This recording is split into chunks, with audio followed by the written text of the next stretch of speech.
নমস্কাৰ ছাত্ৰ ছাত্ৰীসকল আজি আমি তৃতীয় শ্ৰেণীৰ ইংৰাজী কিতাপৰ ব্লছম 1ৰ আমাৰ যিটো নেকি প্ৰথম লেসন আছিল সেই লেসনটোৰ আমাৰ যিটো নেকি 32 নম্বৰ যিটো কোৱেশ্চন হেতুৰ আমি অপজিট ওয়াৰ্ডখিনি আজি পঢ়িম আৰু এটো পেজ নম্বৰ হৈছে 32 নম্বৰ পেজ আৰু 32 নম্বৰ কোৱেশ্চনো হয় sing and enjoy the poem মানে হৈছে sing মানে হৈছে গোৱা and enjoy the poem মানে আমাক গাই আমাক কি কৰিব দিছে আমাক তাৰ মানে গুটেইখিনিকে আমি সকলো একেলগে গাই আমি সকলোৱে কি কৰো ফুৰ্তি কৰো ধেমালি কৰো বুলি কৈছে poem of opposites মানে হৈছে কবিতাটোৱে হৈছে বিপৰীত কবিতাটোৰ নামটোৱে হৈছে বিপৰীত এতিয়া কৈছে happy and sad মানে কৈছে সুখী আৰু sad মানে হৈছে দুখ লগা বা মনটো বৰ বেয়া লাগি থকা দুখী বুলি কৈছে good মানে হৈছে ভাল and bad তাৰ পিছত হৈছে give and take মানে give মানে হৈছে কি কৰা দিয়া আৰু take মানে হৈছে লোৱা তাৰ পিছত হৈছে sleep and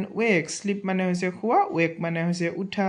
তাৰ পিছত hot and cold hot মানে হৈছে গৰম cold মানে হৈছে ঠাণ্ডা তাৰ পিছত young and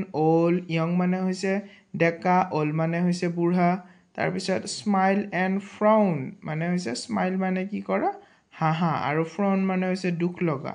up and down মানে বুজিটো পাইছা তোমালোকে up মানে হৈছে ওখ down মানে হৈছে তল বা চাপৰ তাৰ পিছত আছে first and last first হৈছে আৰম্ভণি বা প্ৰথম আৰু last হৈছে শেষৰ পৃষ্ঠা বা শেষৰ পেজ বা শেষ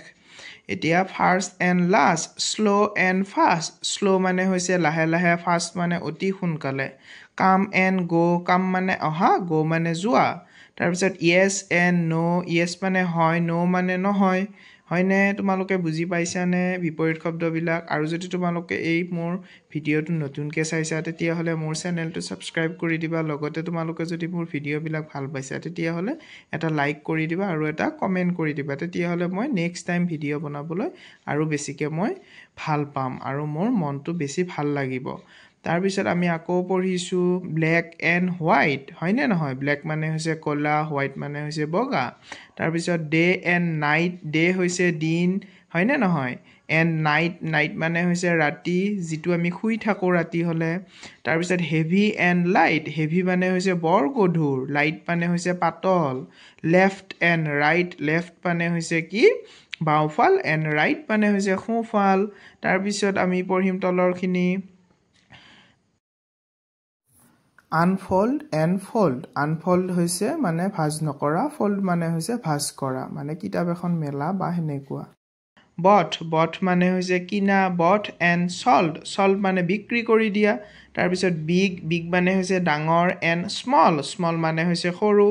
আকৌ big and small short and tall short মানে হৈছে চুটি বা চাপৰ tall মানে হৈছে কি ওখ